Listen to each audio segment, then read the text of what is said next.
주님의 사랑으로 여러분들을 사랑하고 축복합니다. 이쪽에서만 하시는 것 같아요. 이쪽은 별로 잘 안 하신 것 같아요. 아니면 제가 잘 안 들려서 그랬나요? 우리 옆 사람과 함께 인사합시다. 사랑합니다. 네. 한 번 더 인사합시다. 당신을 위한 은혜가 있습니다. 네. 하나님은요, 사모하는 자에게 은혜를 주십니다. 네.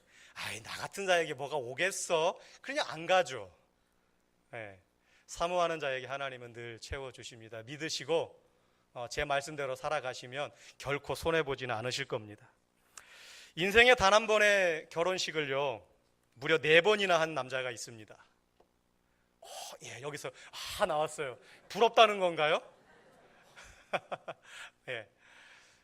그 4번의 결혼식을 했는데요, 그 한 사람이, 이 남자가 4명의 여자와 결혼식을 했다라는 말은 아닙니다. 4명의 여자와 결혼했다는 말이 아니라 처음 결혼식을 한 여자와 3번의 앙코르 결혼식을 했어요. 네. 그래도 부럽죠? 네, 그래도 부러워요. 어떤 분들은 한 번도 힘든데 뭘 그걸 또 3번씩이나. 그런데 이분은 또 뭐라고 얘기하냐면요, 앞으로 내가 살아있는 한 몇 번의 결혼식을 더 하겠다, 이제 그렇게 말씀하세요. 누군지 참 궁금하시죠? 작년 12월 달에 우리 교회도 오셨던 분입니다. 하이패밀리 소장이신 송기론 목사님이십니다. 아내 되시는 김정숙 사모님과 첫 번을 결혼하시고 나서 그 이후에 3번의 결혼을 더 하셨어요. 그 여인과. 네. 다른 여인과 하면 문제가 되죠. 그 여인과 3번의 결혼을 하셨습니다. 왜 했느냐? 행복한 결혼 생활을 위하여. 내가 지금 살고 있는 내 아내와 내 남편과 더 행복한 삶을 살아가기 위하여 처음 결혼할 때 했던 그 서약을 다시 한번 떠올리면서 우리가 잘 살아가고 있는가? 내가 정말 우리 부부가 서로 약속한 대로 잘 살아가고 있는가? 그것을 점검하면서 잘 산 것은 그냥 쭉 이어서 가고 잘 못한 것은 고쳐가려고 그렇게 결혼식을 한다고 합니다. 어떤 분들은 생각을 하시겠죠. 참 별난 사람이다. 한 번 결혼해가지고 약속했으면 됐지 뭘 또 그걸 또 확인하고 또 확인하냐. 참 유별나게도 살아간다. 그렇게 생각하실지 모르겠지만 사실 저는 그렇게 생각하지 않습니다. 할 수 있으면 우리가 자주자주 결혼 예식을 했으면 좋겠어요. 담임 목사를 초청해서 하셔도 좋고요. 아니면 여러분들의 처음 결혼식 할 때 주례하셨던 분을 찾아가셔서 우리가 2번째 결혼식을 하려고 합니다. 주례해 주십시오. 이제 주례하신 분들이 돌아가셨으면 저에게 오십시오. 제가 비록 젊지만 목사의 권위를 가지고 주례를 하겠습니다. 우리가 결혼식 날 저런 서약을 해요. 신랑 누구누구는 신부 누구누구를 아내로 맞이하여, 신부 누구누구는 신랑 누구누구를 남편으로 맞이하여, 옛날에는 검은 머리가 팥불이 될 때까지, 비가 오나 눈이 오나 바람이 부나 아프나 건강하나 부유할 때나 가난할 때나 어떠한 상황이 오더라도 이 여자만을, 이 남편만을 사랑할 것을 서약합니까? 라고 물어요. 여러분 뭐라고 대답하셨어요? 아니요! 라고 말한 분 있나요? 살아보고 하겠습니다. 그러지 않았어요. 다들 서약하셨어요. 예! 소리가 작은데요. 저 뒤에 안 들려요. 큰 소리로 예! 2번, 3번 서약을 하면서 결혼식이 끝납니다. 어떻게 여러분들 그 서약하셨던 거 기억나세요? 한번 기억을 한번 또 올려보세요. 내 남편이, 내 아내가 지금 좀 원수 같다 하더라도 한번 그때를 한번 떠올려 보세요. 내가 그때 어떻게 서약했더라? 기억이 안 나요. 저도 기억이 안 나요. 저를 어느 목사님께서 주례를 하셨는데요, 설교 메시지도 기억이 안 나요. 본문이 어디였는지도 모르겠어요. 어떤 생각이었냐면 빨리 끝나라. 빨리 끝나고 신혼여행 가야 되는데, 배도 고프고. 네. 대부분 결혼식 날 신랑 신부는 쫄쫄 굶잖아요. 하객들은 배부르게 먹지만 빨리 끝나기를 바랬습니다. 그런데 그렇게 살아가다 보니까 내가 정말 사랑해서 만난 사람과 한평생을 살아가기로 서약을 했는데 내가 무엇을 서약했는지를 잊어버리고 살아가다 보니까 아플 때나 기쁠 때나 건강할 때나 슬플 때나 부유할 때나 가난할 때나 날마다 내 옆 사람을 지지고 볶아요.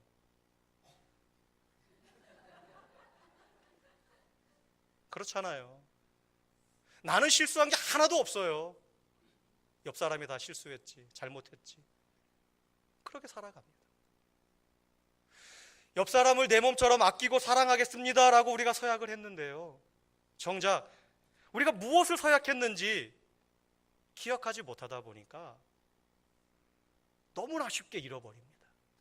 결혼식 끝난과 동시에 하나도 머리에 남지 않아요. 옛날 우리의 선조들이요, 결혼하고 25주년이 되면 무슨 식을 했나요? 모르시죠? 안 해봤으니까. 결혼하고 25주년이 되면 은혼식이라는 걸 하셨어요. 50주년이 되면은요, 아이고 그때까지 살아? 50주년이 되면 금혼식이라는 걸 했어요. 감사한 일이죠. 감사한 일입니다. 아유, 뭐 망측스럽고 뭐 애들 자녀들 피곤하게 뭘 그런 걸 해 라고 말하시는 어른들이 있을지 모르지만은요, 그것을 통해서 다시 한번 내 아내, 내 남편에 대한 소중함을 되새기는 겁니다. 그리고 남아있는 생애 동안 더 잘 살아가기를 다짐하고 결단하는 것입니다. 그런 의미에서 오늘 우리가 세례 예식에 참여했어요. 조금 전에 2명의 성인과 1명의 어린아이에게 세례 예식을 베풀었고 우리는 그 자리에 동참했습니다. 제가 보니까 이 자리에 계신 분들 중에 90% 이상은 다 세례를 받으신 분들이네요. 그렇지요? 여러분들 세례 받으실 때 했던 서약의 내용 기억나십니까? 어떻게 서약했는지 아세요? 무엇을 서약했는지 아시냐고 제가 묻는 겁니다. 기억이 안 날 거예요. 기억이 나지 않아요. 아마 방금 이 자리에 오늘 세례를 받으시고 어쨌든 수많은 사람들 앞에서 조금 당황스럽기도 하고 긴장되기도 하면서 예 믿겠습니다, 예 서약합니다라고 서약을 했지만 사실 그 문구가 지나가서 기억에 남지 않을 수 있어요. 괜찮습니다. 괜찮아요. 우리는 날마다 교회가 세례식을 베풀 때마다 우리가 거기에 증인으로 참여합니다. 참여해서 앞에 서서 서약하는 그 사람과 동시에 나도 그 서약에 참여하는 겁니다.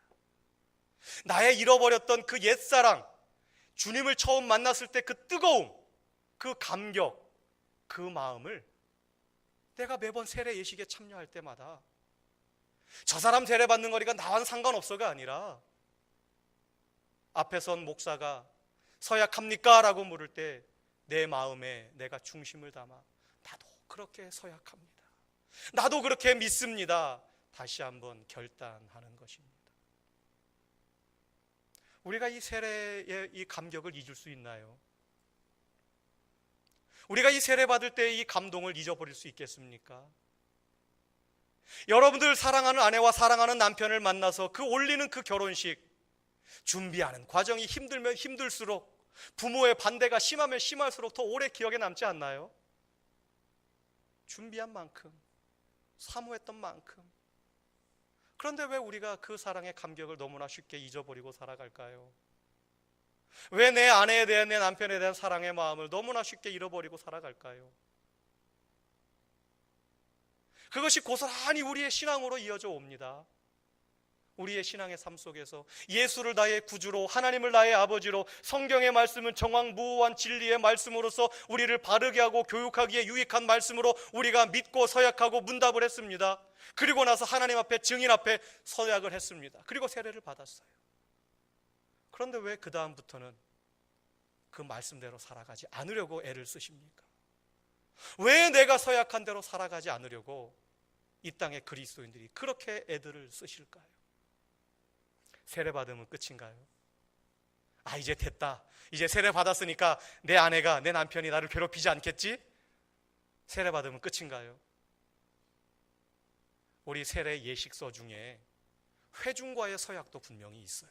하지만 대부분의 교회에서 그 회중들에게 서약을 받지 않아요. 시간상의 이유도 있고 여러 가지 이유를 가지고. 하지만 저는 오늘 일부러 앞으로도 계속해서 회중들에게도 서약을 받을 겁니다. 왜냐하면요, 우리가 매번 세례 예식에 참여할 때마다 내가 새로운 마음으로 그 자리에 참여하는 것이거든요. 세례가 무엇입니까? 예수님께서 세례를 받으실 때요, 하늘의 문이 열리고 하늘에서 성령이 비둘기같이 임하셨어요. 그리고 그 다음에 하늘에서 소리가 들리는데 이는 내 사랑하는 자요 내 기뻐하는 자라. 그런 하나님의 음성이 그 자리에 들렸습니다. 예수님께서 세례 받으실 때 성부 하나님, 성자 예수님, 성령 하나님이 그 자리에 함께 계셨어요. 세례의 참된 의미를 여러분들 아십니까? 마태복음 28장 19절에 너희는 가서 모든 민족을 제자로 삼아 아버지와 아들과 성령의 이름으로 세례를 주라 라고 말씀하고 계십니다. 그래서 지상에 거하는 모든 교회들이 1년에 한 번 내지 2번 이상씩 세례를 베풉니다. 성도들 숫자 늘리려고 하는 게 아니에요. 주님의 명령입니다. 주님께서 세례를 받으셨고 주님께서 세례를 베풀라라고 명령을 하셨어요. 자, 그러면 세례의 원래 본 뜻이 무엇일까요? 세례는 씻는다라는 의미를 가지고 있습니다. 무엇을 씻습니까? 나의 죄를 씻는 것입니다. 예수 그리스도를 나의 구주로 믿으면서 그 예수님의 보혈의 피로 나의 죄를 깨끗이 씻는 그런 결단의 예식이 세례 예식입니다. 세례의 방법에는 여러 가지가 있지요. 물속에 들어갔다 나오는 침례도 있고요. 또한 물을 이렇게 뿌리는 것도 있고요. 아니면 우리 교단처럼 이렇게 물을 손가락으로 찍어서 세례하는 방식도 있습니다. 자, 그때 행해지는 물의 의미가 무엇입니까? 정수기 물을 쓰든 흐르는 강물을 쓰든 그 물의 의미가 과연 뭘까요? 그 물은 나를 위하여 피 흘리신 예수님의 거룩한 보혈의 피입니다.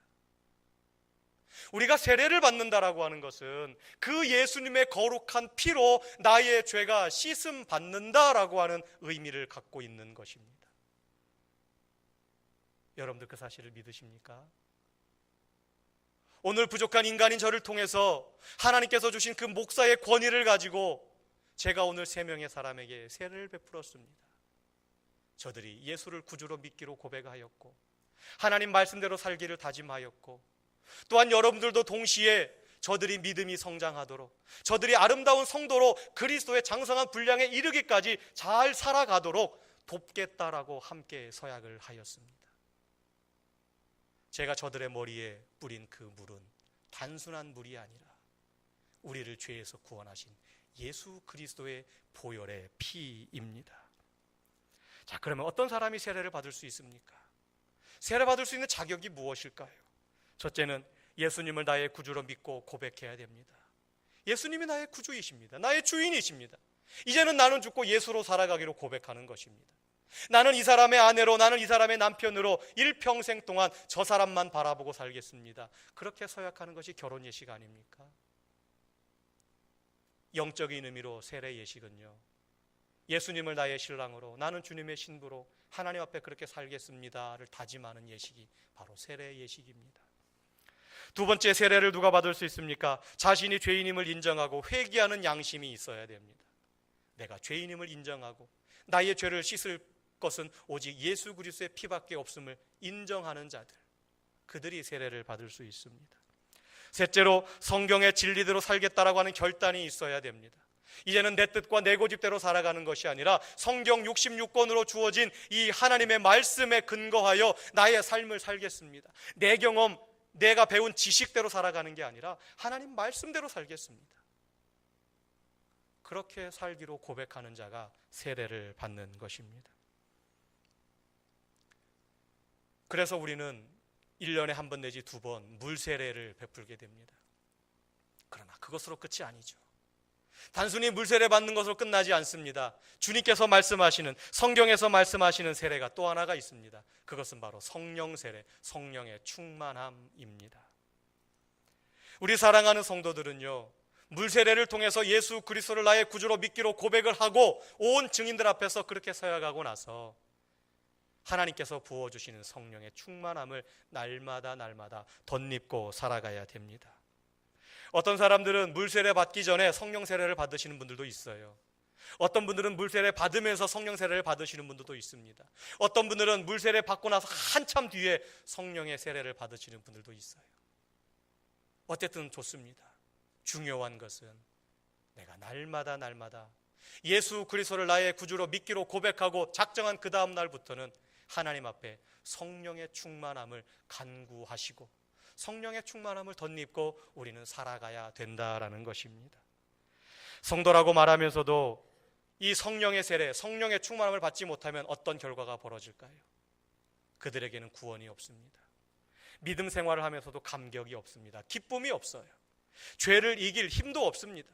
날마다 끊임없이 나를 유혹하고 나로 하여금 결정짓는 그 상황에서 우리는 내 뜻대로 살아가려고 합니다. 마지막으로 하나님께서 기뻐하시는 성도의 아름다운 열매도 맺을 힘이 없어요. 내 뜻과 내 생각은, 내 고집은 늘 육체의 일만 생각을 합니다. 육체의 열매는 결국 죽음으로 결말을 짓습니다. 하지만 우리는 예수 그리스도의 피로 죄 씻음을 받은 자들입니다.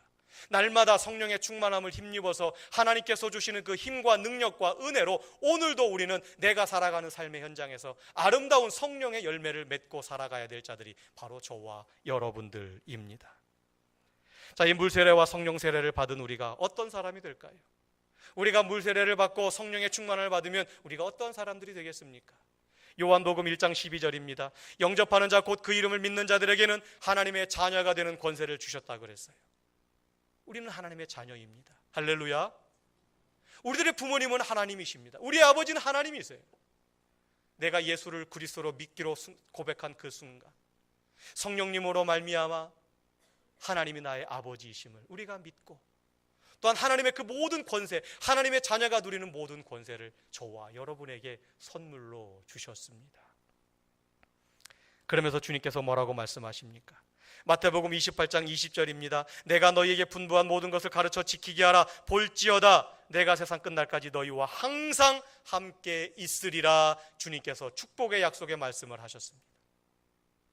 영접하는 자, 하나님의 권세를 주셨고 하나님의 자녀가 되게 하셨고 세상 끝날까지 저와 여러분들과 함께 하시겠다라고 주님께서 약속하셨습니다.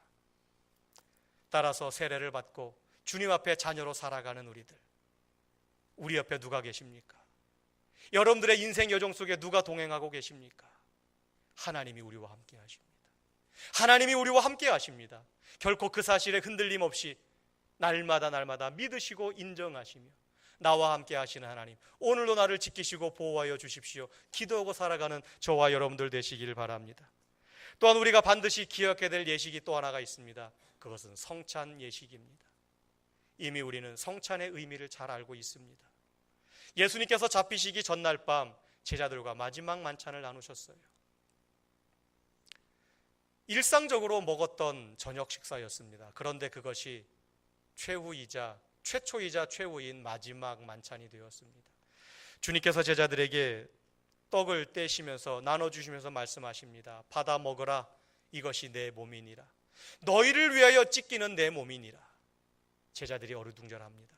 도대체 이게 무슨 말씀일까? 그냥 우리가 날마다 먹는 일반적인 빵일 뿐인데 왜 이것이 몸이라고 말씀하실까? 그리고 왜 우리를 위하여 찢기는 것이라고 말씀하실까? 제자들이 의미를 몰랐어요. 하루가 지납니다. 예수님께서 십자가에 잡히고 돌아가십니다. 로마 군인들에게 잡히셔서 채찍을 당하시고 고난당하시고 살점이 찢겨져 나아갑니다. 그제서야 제자들이 그 빵의 의미가 무엇인지, 예수님께서 하신 그 말씀의 의미가 무엇인지를 깨달았어요. 저것을 두고 하신 말씀이었구나. 받아 먹으라 내 몸이다 라고 하신 그 말씀이 지금 내가 찢기고 내가 상하고 내가 죽어야 될 몸인데 주님께서 나를 대신하여 당하시는 저 고통, 그 고난, 이것을 의미하셨구나. 제자들이 깨닫게 되었습니다. 식후에 잔을 가지시고 말씀하십니다.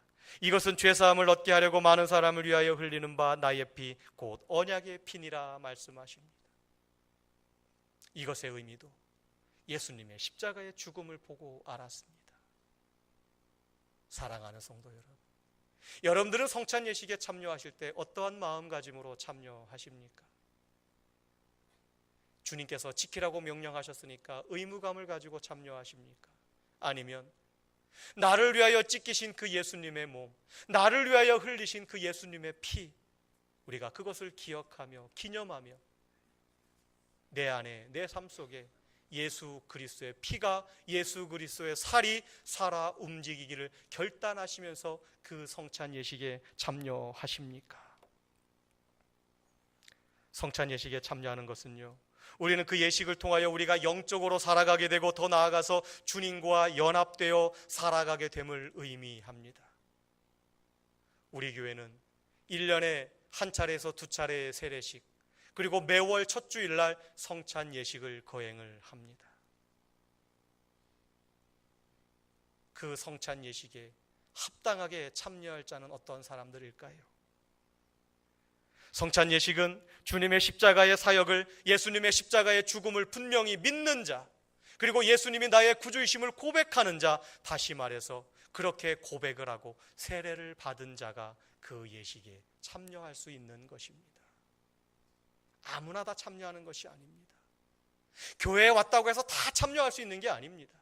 믿음의 고백을 드리는 자만이, 그리고 그렇게 살기로 다짐하는 자들만이 그 예식에 참여할 수 있는 것입니다. 사랑하는 성도 여러분, 오늘 우리는 세례 예식에 참여하였습니다. 그리고 지난주에는 성찬 예식을 거행하였습니다. 앞으로 또 시간이 되어지면 세례 예식을 진행할 것이고, 또 다음 달 첫째 주일날은 또 성찬 예식을 거행할 것입니다. 매번 그 예식에 참여하실 때마다 나와 상관없는 것이다 바라보지 마시고, 구경꾼 되지 마시고, 나를 위하여 죽으신, 나를 위하여 피 흘리신 그 예수님의 마음을 우리가 기억하며, 오늘도 내가 다시 한번 식어져 갔던 그 첫사랑을 회복하여서 주님을 향한 열정을 다시 한번 회복하여서 내가 주님의 자녀로서 이 땅에 그리스도의 영향력을 나타내며 아름다운 향기를 바라고 아름다운 성령의 열매를 맺기로 다짐하는 그런 결단의 예식에 참여하시는 저와 여러분 모두가 되시기를 주님의 이름으로 축원합니다. 사랑과 은혜가 풍성하신 아버지 하나님, 고맙고 감사합니다. 하나님의 은혜와 사랑으로 우리를 구원하여 주시고 주님 자녀 삼아